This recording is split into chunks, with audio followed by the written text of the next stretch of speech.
Hello, I'm Charmion Pearmain and I live at Swan House in the street.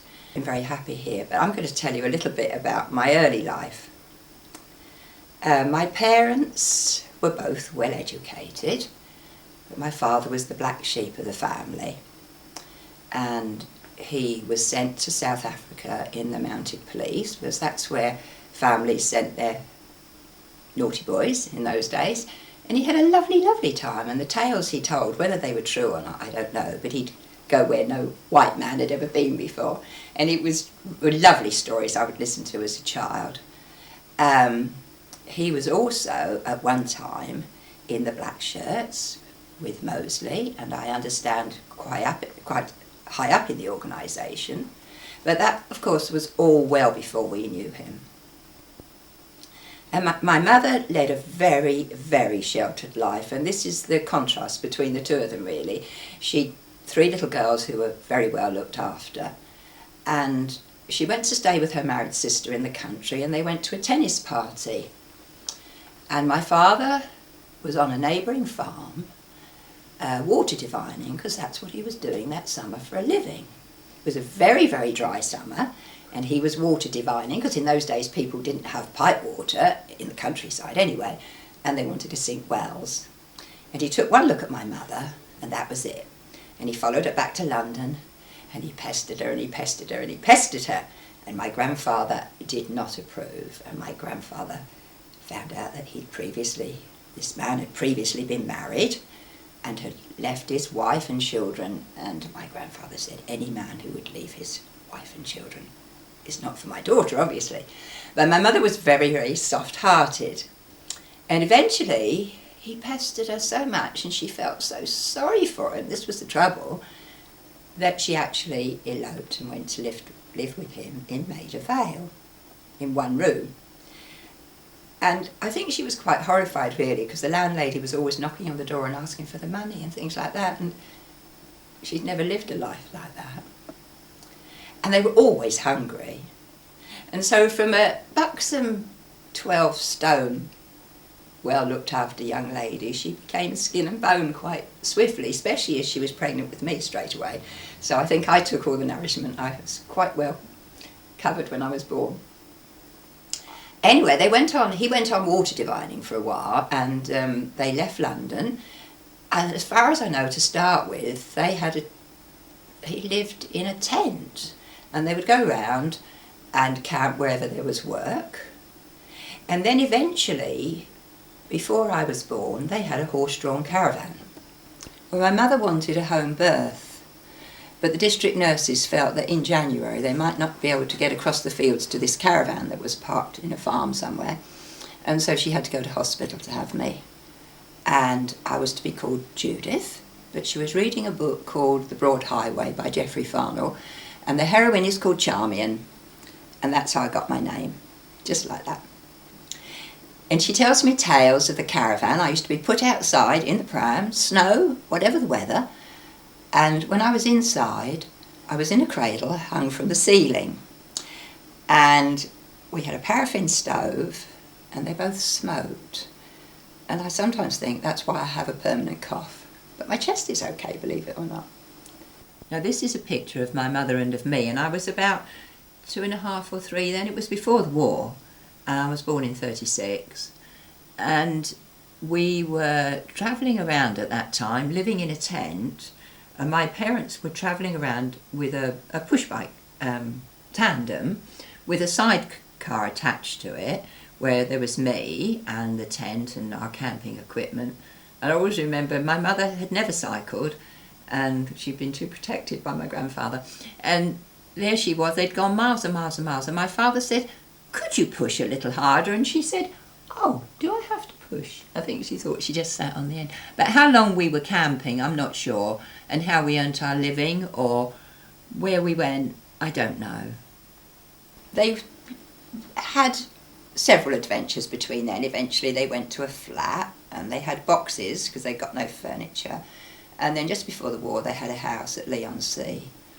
And my father then did psychology lessons, as far as I recall. And that's how he earned his living. And the house was always full of people. And he was just so relaxed about life in every way. And then he joined the army. And I don't know why, really, because he was well over the age. And he hated communal life. But I can remember seeing him in his uniform. And then, of course, he was largely out of my life for the next 5 years, 6 years. He came home now and again, and it was exciting. We got very little money from the army, so my mother went to work. So I was what they used to call a latchkey kid from the very earliest recollection. And we lived in one room, my mother and I. We cooked in it. We did everything in it, except we were allowed to use the bathroom, a communal bathroom in the house. This was in Salisbury. And so I got to know my mother really, really well. And we became so very, very close. And every now and again my father would come home and it'd be ever so exciting. And part of the time during the war we moved around with him. We lived in Gloucestershire and Somerset and different places because he was in the Light Ack. And so he was often defending airfields. And so we lived on the edge of airfields and moved around, and strange houses. Sometimes we cooked on open fires. And I can say I honestly had a very, very happy childhood. But because my mother worked, I had to be looked after in the holidays. And I used to go to my uncle's farm, the one where my parents met, and they had 5 children, and we lived a lovely wildlife there.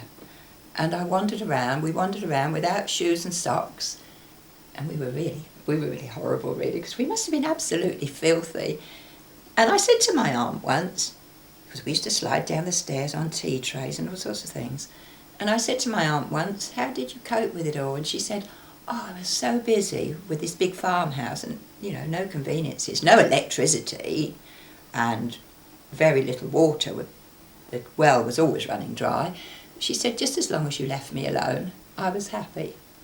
And I look back, as I say, on those days as well, with great joy. I just love I always love the countryside, and I love the farming. Just after the war, about 1945, my mother decided that I was running a bit wild. I think at that stage, and my mother began to realise that when she wasn't about, I wandered quite a lot all over Salisbury where I wasn't supposed to go. I think then she thought, well, we need to perhaps change our lifestyle a bit. So she decided to send me to boarding school, and she would go and get a live-in job somewhere and earn lots of money if she could to be able to redeem what we had got in store during the war, so that when my father came home we could start a new life. So she sent me to boarding school in Braintree. And I didn't like it. I think it was being away from my mother. And I'd read an awful lot of these girls' storybooks about getting expelled. So I wrote a letter to my mother and I said, please take me away, as I should do something to get expelled. And our letters were read. So I was then told we wouldn't send that letter, it would upset my mother. We'd send another letter, which we did, saying I was quite willing to stay there to help her and everything else. But then the headmistress had second thoughts and sent the first letter as well. And so my mother came to the school, and we were all in this room with the teachers as well, and my mother said, was I unhappy? And because the teachers were there, I was saying, no, it's fine. And then the teachers went out of the room and I said, take me home. And so she did. But she hadn't really got anywhere to live then. She was living in London with her sister, another sister. So she had to take me to my grandparents' house, and they must have been long-suffering because they looked after me for quite a long time while she found somewhere to live. And the somewhere to live was an attic in the top of a house in the Caledonian Road, a Holloway. It just had a dormer window, and on the landing there was a cooker and a table, and our water was down 4 flights of stairs. And that was the water for all the house, obviously, and that was in the bathroom, and there was one toilet for the whole house as well, down 4 flights of stairs. And the bathroom was quite interesting, really, because everybody hung their washing in the bathroom over the baths, because there were no spin dryers or anything like that. It was all washed out by hand and had to sort of practically drip. But everybody else in the house had a coal fire but us. And so in this bathroom were the coal bunkers for all the house as well. And it's funny how as a child you take it all for granted. And I can say, there again, I was happy when I look back. It was a funny life. And I would meet my mother after work. She'd make sandwiches in the morning and I'd meet her after work twice a week, and we'd go to the cinema for 2 reasons. One, because I like the cinema, but 2, it was a way of keeping warm as well, particularly in the 46, 47 winter, when everything was frozen. The school toilets were frozen, everything. It was warm in the cinema. Now, at the end of the war, my father went absent without leave. And what he did in that time, I don't know. But he was arrested and he was put in prison, and he was in Winchester jail. And my mother never went to see him, but whether it wasn't, maybe she just couldn't afford it because it was a big expense. So for 2 years, because I think he was sent to prison for 3 years, but for 2 years we didn't see him because he was in prison. And that changed him as well. He came back a different man, a very, very different man. Anyway, we decided to get to the country. We wanted somewhere else to live. Housing was terribly short. And my aunt, who lived downstairs in this house, had a lot of money from my grandfather to put down on a house. And I don't know exactly what happened, but the people who'd taken all these deposits ran off with it all. And there were all these poor people who were trying to get a home and they'd lost all their money. And housing was just at such a premium. So my father decided to get a house with a job, a tied house. So he applied as head gardener in the New Forest, and he had never done gardening, ever. But he was a very clever man, whatever he set his mind to. I'm probably giving the wrong impression of him, but whatever he set his mind to, he could do, and his knowledge was amazing. Everything he read stayed there and he could recall. And he was very well educated, of course. He'd been to Ampleforth and he'd had a good classical education. And he was a very clever man. And so he read some books and he went as head gardener, and we had this pretty little house in the middle of the New Forest. It was about 5 miles from school, so originally I walked, and then my grandfather lent me the money for a bicycle, which was a great help. So I had to quickly learn to ride a bike and cycle to school. But it was a beautiful place to live for a child, especially one like me. It was just full of wildlife. And there was everything you could ever think of in the New Forest in those days, and you could wander at will. It was just beautiful, just lovely. The next thing that happened, I went for a walk, and or cycle ride or something, and I found this stray dog. And of course I loved animals, and I coaxed it home with me. So the dog came home and we adopted the dog. And the woman at the big house, Lady Kino, I think, or Mrs. Kino, I can't remember now, came down and she said, you're not allowed to have a dog. So my father said, well, my daughter's got this dog and she's fond of it. She said, you either get rid of the dog or you leave. And of course, my father being my father, we left. So we'd got the dog, we had got our own furniture, etc. by then, got some of it out of store.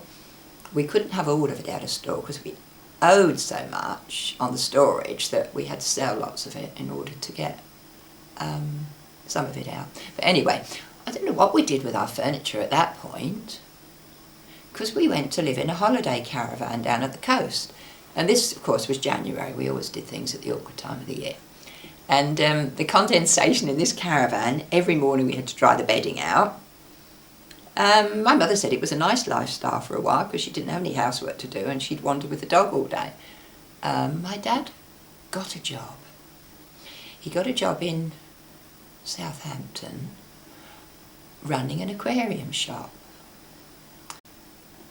And I'm not quite sure how long we were in the caravan. And then we went to live in it was called the Ark. It was virtually a shed, really. And there was like a kitchen. You had to go outside to go to the kitchen. And there was, it was our own kitchen. And there were 2 beds in this room and table, I suppose. Well, we were a bit crowded. And so my father said, could he use one of the barns? And I used to sleep in this barn with a open thatch roof and everything. It was my bed, my dressing table. And then he used to breed fish in there as well. So all around my bedroom were these tanks of tropical fish. And I don't know, I can never remember how long we lived in places, but nothing was ever very long. My mother wanted to get back to London for some reason. So my father took a job as a head gardener again at a convent in Belmont Hill at Lewisham. And that was a big change in my life, I think, really. My father had never, he was brought up as a Catholic, but he had never practised. I'd been to a Church of England school when I was in Salisbury, and I used to go to church to take myself. Neither of my parents went. But when we went to live at the convent, I was sent to it wasn't a school, it was an orphanage, and I was sent to the Ursuline convent at Greenwich. And that changed my life a great deal. I just loved it. I loved the nuns, I loved the peace there. I was in trouble first of all because you weren't allowed to talk in line and you had to stand back when a nun went past and bow your head and things. And of course I wasn't used to that sort of discipline because the other schools I'd been to had never been like that. They're mainly co-education, grammar schools and things. And they would. So when I went to the convent in London, I really loved it. I loved the education, I loved the nuns, I loved everything. And I loved being a Catholic, and it's been extremely important all through my life. You know, we decided to move again. So he took a job at Elstree, and the idea, I was 15 then, so I was to go to school once we moved. But we hadn't been there very long, and my father did something daft, like stole some lino or something. And so I think they virtually went on the run, my parents, and I went to live with my grandparents again. They must have been really good. And then we found somewhere to live at Lee Green, which is in South London, near my grandparents. My father got a job in an office. My mother helped in the cafe downstairs from where we lived. And I wanted to go back to school. I wasn't ready for work or anything else. And I'd wanted to go on and become an art teacher. I wanted to go to Goldsmiths College. And you could go there just on, I suppose, the equivalent of whatever it was, O-levels in those days. You didn't hardly anybody seemed to get A-levels when I was young. They were the really brilliant people. But my parents didn't let me go back to school. And we were then within reach of the convent at the Ursuline convent. And the nuns were only too pleased to have me back. And my parents wouldn't let me go. And that's the one big regret in my life, that I didn't finish my education. So I went to work in a shop, which sounds really funny, but I felt was awful. I hated every minute of it. I really, really hated it. And then the police caught up with my father for this roll of lino. And there was a phone call in the cafe one day downstairs, which was for me, and I took it. And this was my father to say, break the news gently to your mother, but I've been arrested. And I'm in Lee Green Police Station, and please could you bring me some tobacco? And I took him some tobacco. I was 15, and I broke the news to my mother. And in those days, I don't know whether it's still the same, but if you'd been to prison before, you could get a really big prison sentence for something quite small. So my mother was determined that my father wouldn't go to prison again because it so changed him.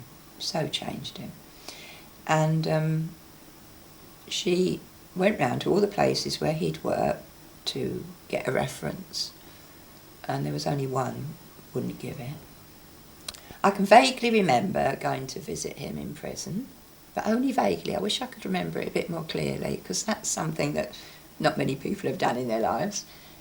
And I remember going to court, it was magistrates' court, and my mother gave evidence and presented all these letters, and they decided that he wouldn't go to prison, that he could come home. He had to go to probation officer for ages. And he left his hat down in the cells, and I remember going down to get his hat for him. It's funny, he was a very strange man, but I did love him so.